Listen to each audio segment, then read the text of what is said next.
every podcast I do, I always forget everything I'm going to ask. Well, let's get this thing on the road, guys. What do you say? Absolutely. 100%. So, first of all, I really appreciate you all making time to come on here and you guys accommodating us with your booth. And this has been a long time coming for this podcast because just look, you guys alone, we've been trying to get on the show for over a year probably. I mean, but we wanted to do it in person, not over the phone. Yeah, and that was the hard part. And then being able to get you guys in the same spot, too. Have you guys ever done a podcast together? Nope, not together. We should probably say who you guys are. Yeah. First of all. You guys want to throw some intros out there real quick? Sure, I'm Shannon Mobbs, one of the founder of Angry Spike guys. Yeah, for the most part. Okay. And I'm Corey Ford, also with Angry Spike. I'm the C Squad. B team. Now you guys I think you guys actually came out with films prior to the Bro Guys, right? I think so. Yeah. I came out with the first video in 2005. Really? Yeah. So I think it was 2 years ahead of you guys. I remember we all met. Remember that? Yeah. Yeah, it was 07 was the first year we filmed and came up here to the Portland show and met you. Yeah. You guys took it to a completely different level. Yeah. Like into the stratosphere level. Get serious with it. So my main interest in this one is that we have two very successful groups of Roosevelt Elk hunters, two completely different dynamics of the way they hunt. I would say that they cat road shuffle and you guys you have your own version of cat road shuffle where you drive and look for rubs, correct? It's essentially, in my opinion, it's the same. It's pretty darn close. Yeah. One's just quicker than the other. Yeah. Really? Well, I mean, yeah, I don't know. We're not going to pass up a rub. That's for darn sure just to go find another cat road. We're going to take the cat road that's right by the, however that works. We just deemed it that, I guess, just because it's a style, right? Yeah. Well, I guess from what I've seen is that you guys seem to focus on less timberland, more old growth, or just basically BLM or Forest Service stuff, and focus on bigger bulls. And you're willing to pass up bulls too, aren't you? Yeah, absolutely myself. Yeah, exactly. Well, I basically get the whole season, so I love calling bulls in, and that's really what I want to do. Whether I kill one or not, it's a bonus. If I can kill a mature bull, even better. So I tend to wait. It doesn't always work out. So it was last year, the year before this past season, I passed up 3 bulls early and never got a shot on another one. So, Gotcha. Yeah. Which is still a success. Yeah. Absolutely. Huge Absolutely. It's so much fun, man. I got it all captured on video so I can relive that moment. Which is with our group, there's so many of us, like you guys just have the 2 of you, so there's so many of us, it's like, if you don't shoot, you're pass going up to get that put at one, the back of you're the bus, back of and the you may bus. not get a chance for 100%. a week and a half. Right. You know what I mean? So, or all season. Yeah. Yeah. So yeah, it's and when I said faster, I just meant if you guys are, especially now, you guys are still covering ground on foot and bikes in some of the areas that you hunt, and we've gone away from the timberland stuff to just be on road, so driving, we probably miss a lot more than you guys do because you're more intimate into the areas, and we're just bombing through. We don't miss a rub, though. I'll tell you that much. But we might miss some bugles and some things like that. So. Yeah, the key is with both is you're covering ground, you're trying to find a vocal bull, and then you target him. Whether you're walking a road, you're riding a bike on a road, you're driving a car down the road, it's the same technique. I've always looked at it as the more ground I can cover, the more likely I'm going to find that aggressive bull, and he's going to be easier to hunt. So right. It's fishing for the biter, right? It's like, Absolutely. I mean, you could sit there and pound the same hole all day long and hope and pray that something moves in there. Or it's like, no, I'm going to go to the one that's going to want to play the game. Yeah. I've always found that the first day I'm in an area as well as I'm more effective. Like the elk haven't heard me. I'm new. I don't belong there. They're more receptive to me. They're more likely to come in. The second day I work the same bull, not near as effective. If I can just keep bouncing to new area, I'm more likely to have that one that comes running in like this past season. One answer and he's in my lap. So that's the ideal situation. That's what I'm looking for. That's so why does your success rate on targeting a bull go down the more you pursue that bull? Watch Destination Elk this year. You'll see it exactly. I mean, I virtually chased the same bull for 7 straight days. You'll see it as it plays out. I think they learn your voice. Hey, I've had a bad experience or that wasn't something that bull was fond of the day before, and he's not threatened by it anymore, or as threatened by it. And not curiosity. Curiosity doesn't get him this time. They just get harder to hunt. Yeah. So you guys are mostly driving around looking for rubs, basically, and you're bugling along the way. While you guys are covering a lot of ground more on foot, but you're bugling the whole time, right? Yes. And you're way more location bugling than, and if you find a rub, you'll take advantage of it. That's just a byproduct of the way you guys hunt. It seems like the main strategy is to find a fresh rub and then target that bull. But we will blind call into some areas. I mean, we'll do exactly what these guys do, too. Yeah. You just don't always see that, especially if you're only watching video. We're not going to put us bugling into a timber patch every time. Yeah. It's cooler on video to have a nice giant alder that's been shredded 8.5 feet up, and we're standing just on the other side of it bugling. So, and we hunt a lot of new area too. So, I mean, there's a ton of ground to hunt. And I've been doing it for almost 20 years in Oregon alone. I haven't hunted the same ground a lot. So. Really? Yeah, man. So that's one thing we always talk about is like, I'd rather hunt fresh ground, new country. It's like you hunt differently. You don't have any preconceived expectations of what it should be or how it should go on. And so it's like you don't leave a stone unturned. You're going to go check this ridge, check that out. And I'm all about new ground. I think you can get yourself in trouble hunting the same old stuff every time. I think too. in my observation of watching your guys' films the last few years, like with the pressure of needing to create content and all that stuff, it's kind of forced you into going to the areas that you know, right? The swamp.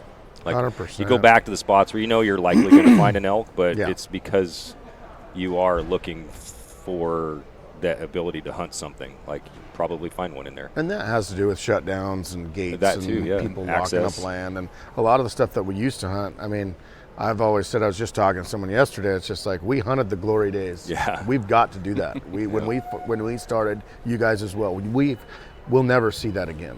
You will never see those days again. We got to hunt the best of the best of Roosevelt. Yeah, you guys made Roosevelt cool, and that sucks. It was These two guys.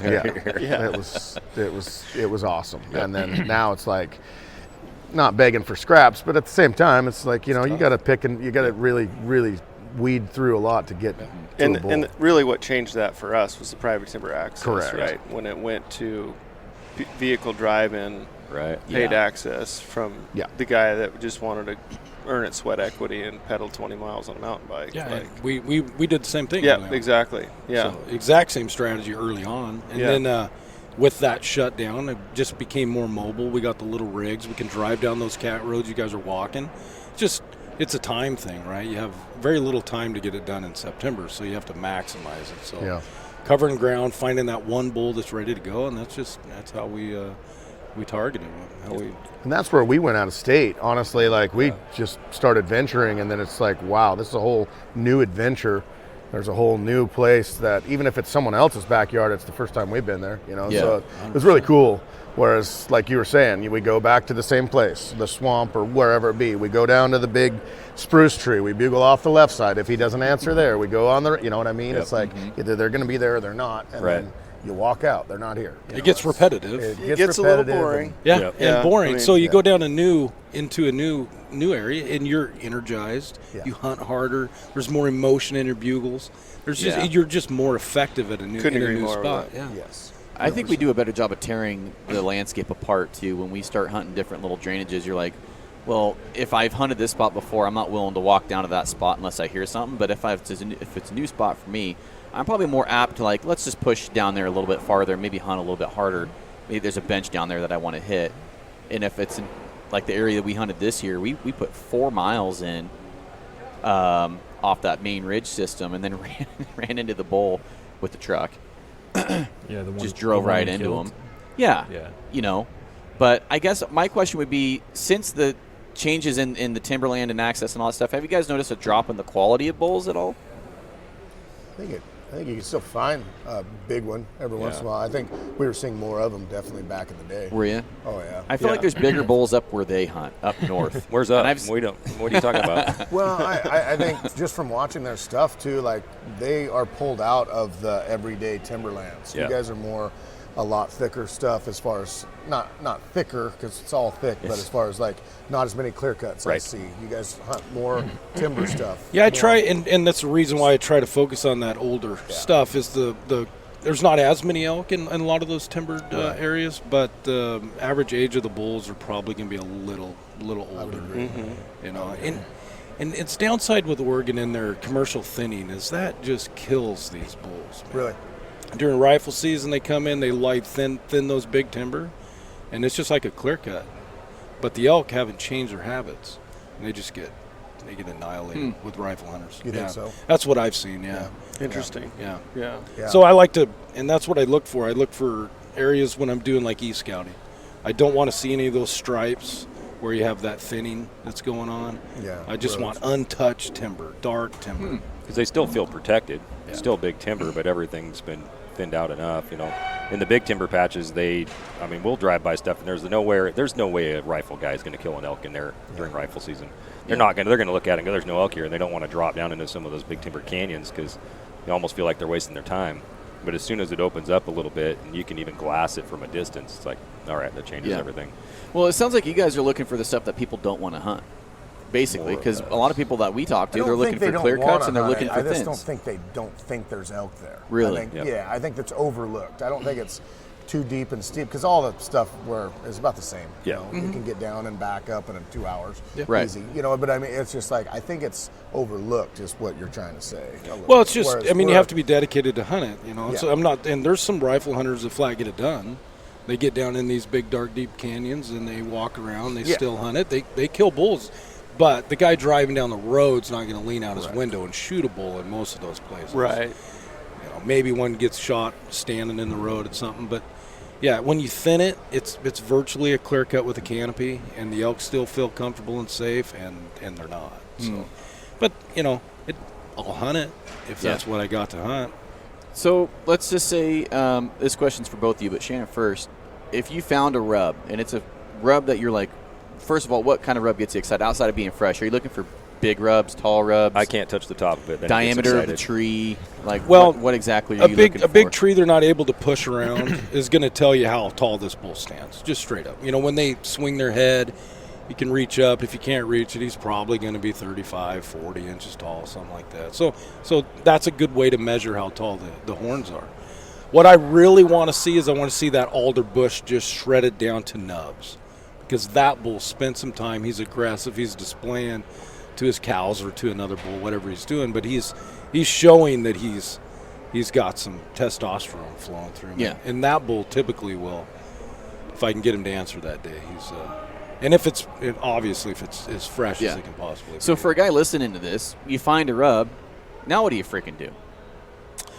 So as soon as we find a rub in a new area, especially, just analyze the way the drainages run, how they fall, where elk may come, you know, where water is, where's the feed at they're going to and from, and just try to establish a plan on where I want my bugles to end up, because, you know, it's just like standing outside of somebody's house. You know, if I can yell right in your open window, you're going to hear me, you're going to probably respond, and that's what I need my bugles to do. Is I need it to ring and echo that canyon. It's just shocking them. I just need them to hear me. I need it to be loud. So they just tell me, whether it's they start raking a tree, they start moving, brush snapping down below me, they moan, grunt, chuckle. I just need to be able to hear all that. So the way we do it, you know, if it's windy, it's horrible. If it's raining, it's horrible. Right. So quite honestly, the strategy we have is pretty limited. Yes. It's like it's got to be just right conditions and everything to get that answer we're looking for. So Yeah.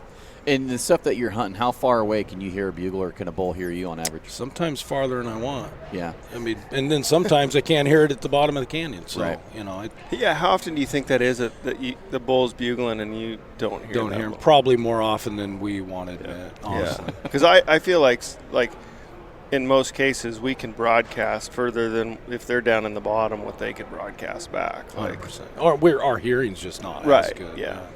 And we're standing usually up on something, Yep. and the wind's got us. Yeah, you can hear a lot better when you're down in there and it's all nice and quiet. Yeah. But Garrett and I had that happen 2 years ago. We're watching a bugle, but we couldn't hear him. Oh, yeah. Really? And he was 400 yards away, and there wasn't a tree between us and him. Just the wind was blowing. Just the wind was blowing the wrong way. Yeah. Yeah. Now he hears more than me. I don't know. I think he's making look it at up. I think he's making it up. I love it when I don't miss when you hear a bugle and then both guys look at each other and they both point in opposite directions. Yeah. It's like, okay. We do a pretty good job of narrowing in the direction. That's kind of how my wife and I are. I always point one way and she points the other. Yeah. And she's almost always right. So I just started listening to her.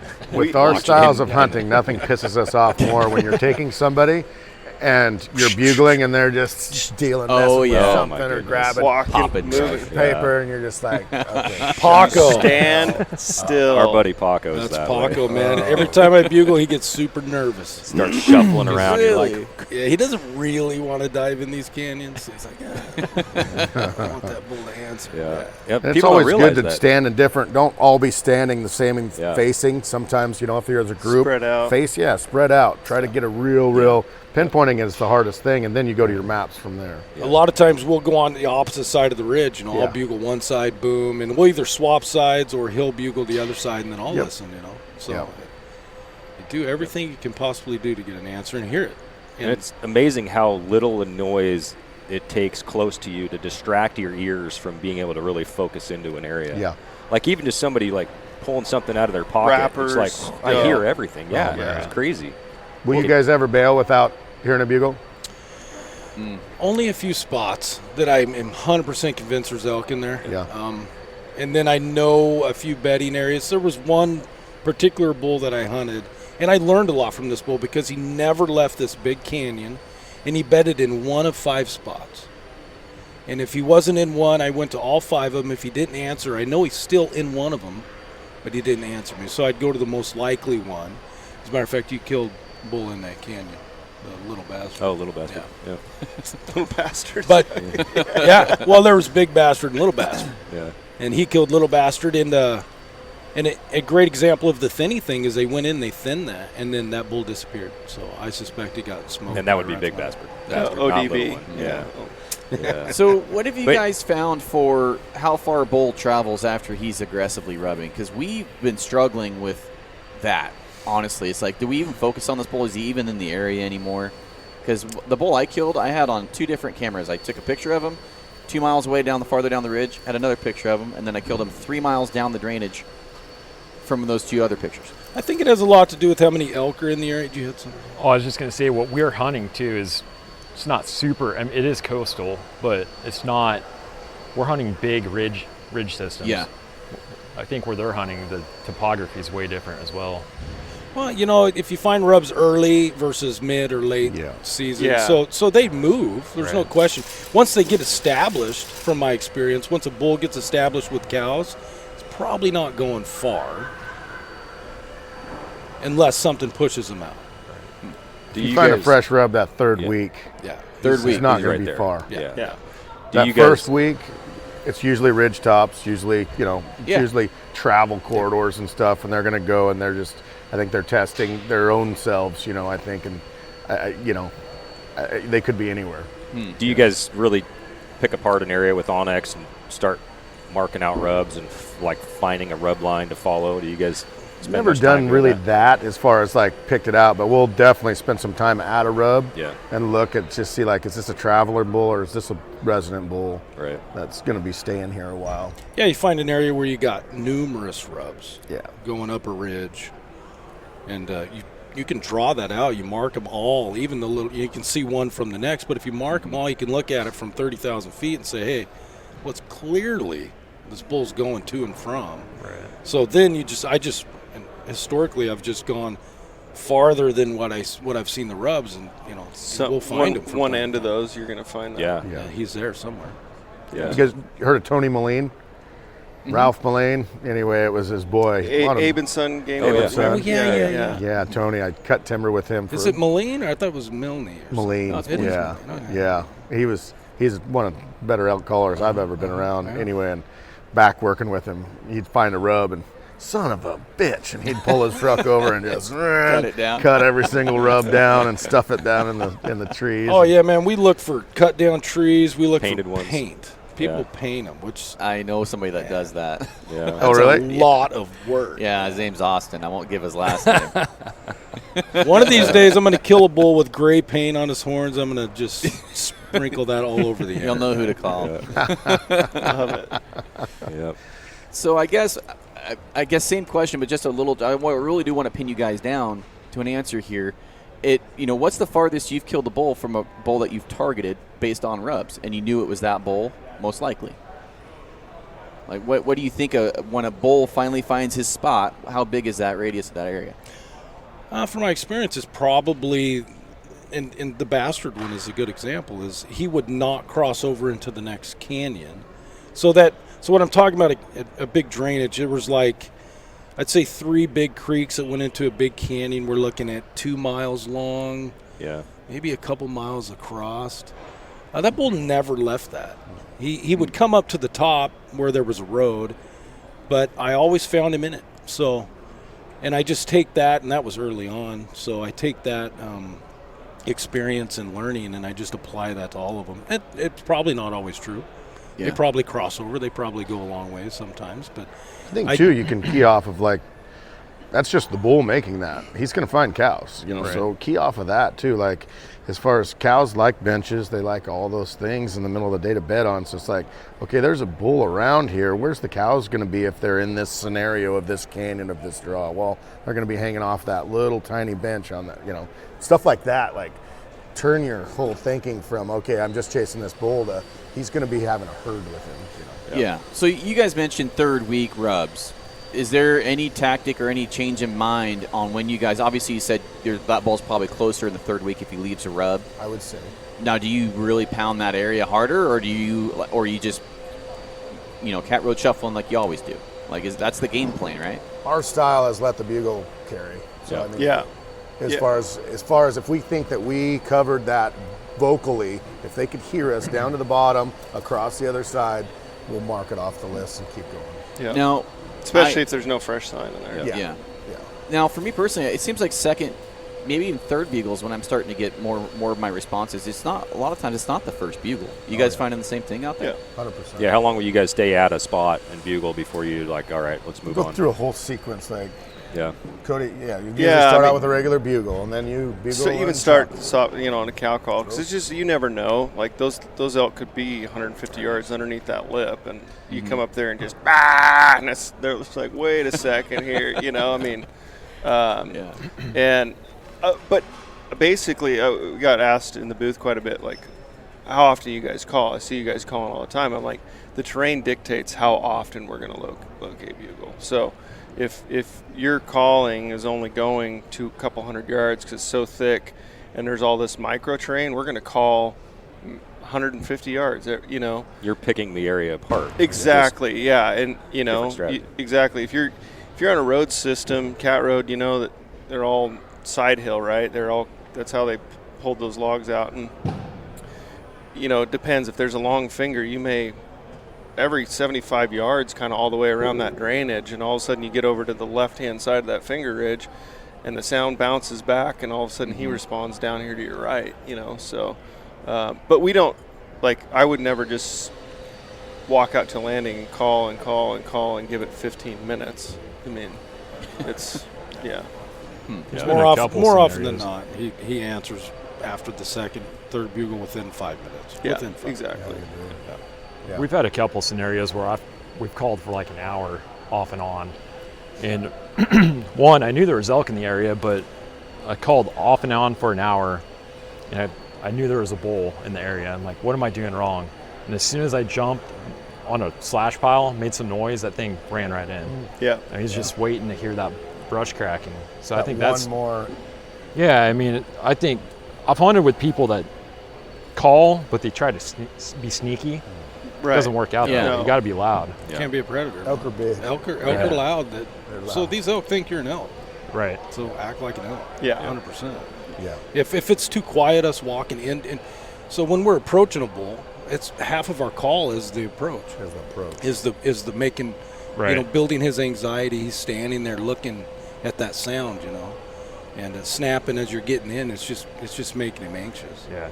Yeah, you And don't like- avoid stepping on stuff. You'll grab tree branches and Yeah. snap Yeah. them like it was his antlers Yeah, or we're something. really loud in that We sense. found 2 shed horns 5 points this year before season.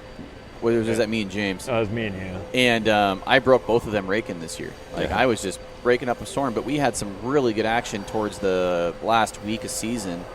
But I kind of want to go into cold calling. Did any of you guys really focus much on cold calling at all? We have. I'm not saying with a ton of success.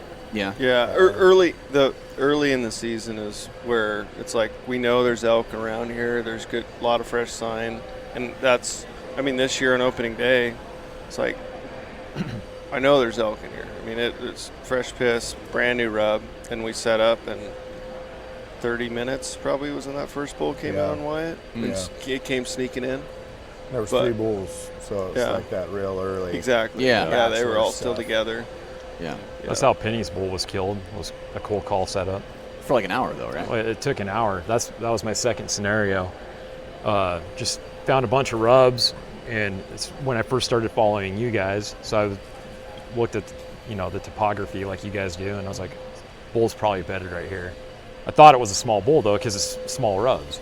So I left my bow in the truck. I'm like, get your bow, and we walked down there and called for like an hour, and I gave up. I just started talking out loud like I am now. I'm like, all right, there's nothing in here. Let's go. And as soon as I said that, I heard brush popping, and I looked back, and here's Penny's bull coming in. I'm like, holy shit, thing's a hog. Yeah. I down my bow. So That being said, though, You didn't I push would her out of the say- way? I should have. I should have grabbed her bow, but she's a southpaw, and I went out of work. Dude, so. that bull was a giant. Well, Yep. what'd that score on that bull? It's 298. Yeah. Yeah, I remember when we got that First and only photo. bull. Yeah. It was like, God oh dang. my God. Yeah, that's probably one of the biggest bulls I've ever called in, and my bow was up in the pickup truck. So. Yeah, you made out pretty good that season. I know if I would have had my bow, she would not have shot. I would have been shooter. She sent us I the would've pushed picture her and it was aside. like, look at the bull that I killed. Oh, and here's my husband's bull. There's it. It was like, Yeah. Best thing about it is big bulls make small rubs too. yeah, They do. They do. You know. That exactly what he said just goes back to everything that all of us have said many times. Like a big bull can make a small rub, but a little bull cannot Yep. make a big rub. That bull never made a peep. Yeah. Came in completely How silent. late in the season was That was that? third day of season. Yeah. That was Oh, the earliest, okay. I was earliest like, we've ever man, killed a bull. yeah. Yeah. But I think I will say, and I think I probably speak for you guys too, as far as like cold calling is not what we want, how we want to get No. them. You know, it's like if you have to, maybe you will, and I would say 8 times out of 10 we're going to blow the cold. You know, we're going Yeah. to get up too soon, and he's going to be coming. We've done that numerous at times. It's just not the way we want to to kill them. In solo, I feel like that's probably one of the worst ways to call in a bull because It sucks. it's so Yeah. freaking hard to not get caught. Yeah. He's looking for you on his way in, and, And it's then you have to boring, draw your and bow they're and everything. sneaking, and it's Yeah. you got to really time your draw and all that. It's just no, it's not so much fun. I'm assuming you guys enjoy the interaction of the call in, right? Absolutely. You want That's- that. If it doesn't have that, it's not as fun. Yeah. Like, I don't want to spot and stalk a bull no. on the coast. I just don't, That's all we did last year. Well, we weren't getting any responses. No, so. but we were getting bulls every day, and it was just like, Small bulls. all right, yeah, Nothing small big. bulls, yeah. It's all effective. Cold calling, spot and stock. It's all effective, but half the reason I'm out there is the interaction. Yeah. Right. Yes. So I mean, killing the elk is a bonus, but interacting with them, them getting pissed off. Yeah, at playing you. the game Oh, with man. them, man. Yeah. That's what it's all about. Whether they win that day or I win that day, Yeah. it doesn't really matter. I feel like when we spot and stalk them, we almost robbed ourselves of that experience that you wait all year for. And it's like, man, like now I have to wait a whole year to try and get that 20-yard up close. Like that's what it's rifle. about right there. Rifle or muzzleload hunt if you want to spot and stalk them. But Yeah. with archery, man, it is like you're leaving so much on the table doing it that way. Everybody talks about that late season. Man, I got that late season bow tie. I'm like, Oh, cool. awesome. Let me know how Well, that it's just goes. going to extend my season. I'm like, Right. cool. That's awesome. Oh, man. I will never put in for that one. Thanks. Oh, Appreciate so that. hard. So hard. Yeah, the bugle's the fun part. It is. It definitely is. And I'm trying to think, like, wrap this podcast around, and I think you guys have probably heard it in spades, just like, how do I go? I want to kill a Roosevelt.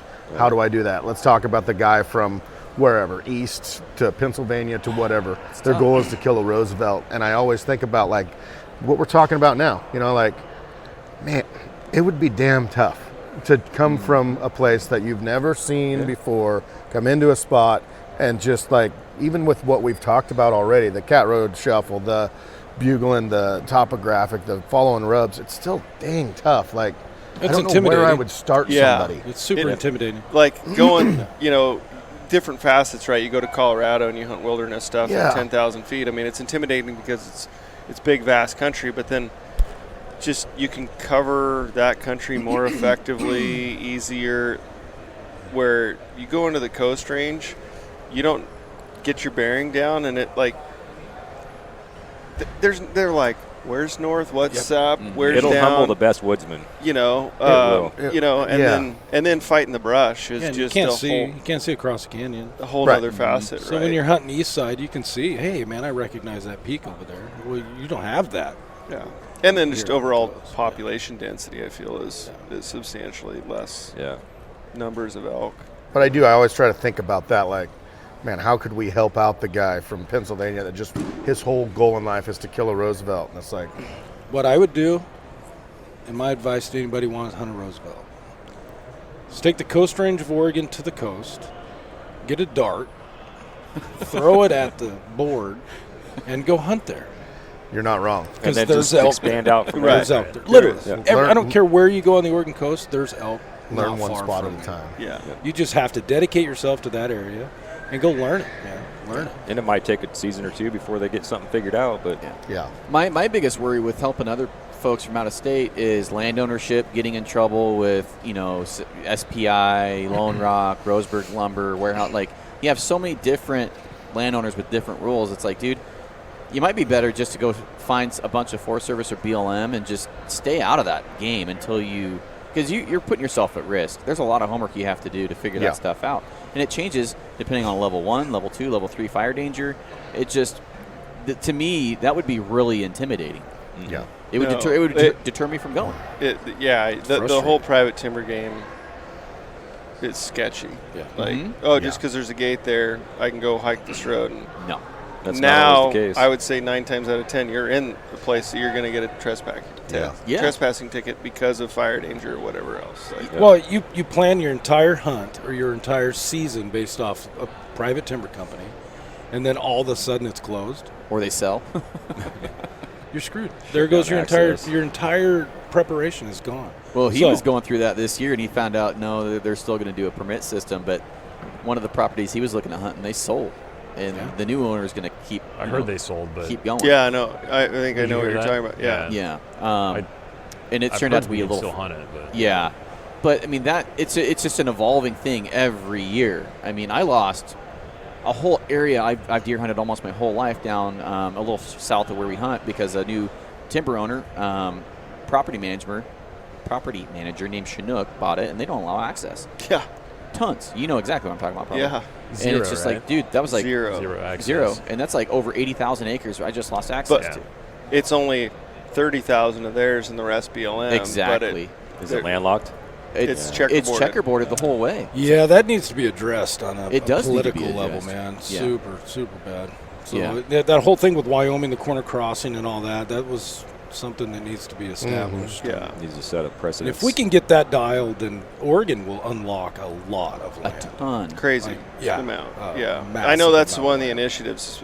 Eric Siegfried, the founder, Onyx, and his, is getting those types of issues resolved, because of the public land that's now kept by the private landholders, Yeah. It's criminal. wild. It's Yeah. absolutely criminal, in my opinion. Now, navigating this country to corner cross is not going to be an easy task. Cool.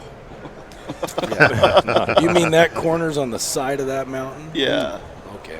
Yeah, it's still not going to be easy, but just having the ability to do it Yeah. would really help a lot. But there's some sections of state that we'll be traveling to, and you'll come to a corner of a private timber company, and there'll be a gate right there, and it's like 200 yards between to the other part of the state land. Yeah. And then instead of being able to just drive through that corner, now you got to loop back all the way around to come into the other Yeah. side. It's just Yeah. little things like that would be nice if they could get it figured out. We had kind of a freak bowl this year that if we wanted to corner hop, we would have had free reign on him. It was just like, I'm not playing that game, man. And he was a really cool bull. You know exactly what one I'm talking about. And it was just like, that's a shame because that's a once in a lifetime looking, but it wasn't a huge bull. the one that got killed. Yeah, he got Yeah. killed later. I mean, he was a pretty big bull. That was a good bull. But it was just like 90% of the way there, 99% of the way there, you were BLM, but you had to corner hop one spot to get into his timber patch. And it was just like, how is that freaking illegal? Like, to me, it's just a criminal thing. But I want to move on to common mistakes here, and we got to wrap this thing up here shortly. But common mistakes. You were talking about a friend, I don't know, Thomas, who was on a bull this year. And he's a friend of ours, so I'll talk about him. And, he was on a bull, and I'm like, just go get him, dude. And then you guys went in there, and you played your cards right. And I'm like, that bull's killable. Well, we played our cards. Yeah. So I think a big mistake people make is they just sit and listen to a bull bugle, and they don't make a decision. I don't care if that decision's right or it's wrong. You have to do something. Like, the clock is ticking, man. 100%. Yeah, and if you just gotta commit yourself to getting in it. I mean, getting to that timber line, that's the hardest part. That's going to be the hardest way to do it, but that's the right way. So just do it. Just get on your hands and knees if you got to, and get over there. Yeah. So, sitting and listening to them, and people are so scared of making mistakes that they just freeze. Yeah, absolutely correct. Yeah, so their fear of failure makes them fail, and that's 100%. just unfortunate. To be honest with you, it's unfortunate. That's well said. It seems like my hang-ups in the past have been not being aggressive enough, and it's just like, man, if I was probably more aggressive, who knows what would have happened. But I know that I've lost a lot of opportunities because I was too afraid to bust that bull or get caught or whatever it may be. And it just seems like a lot of guys have that mental block there. It's like, this might be my only chance. I really don't want to screw it up.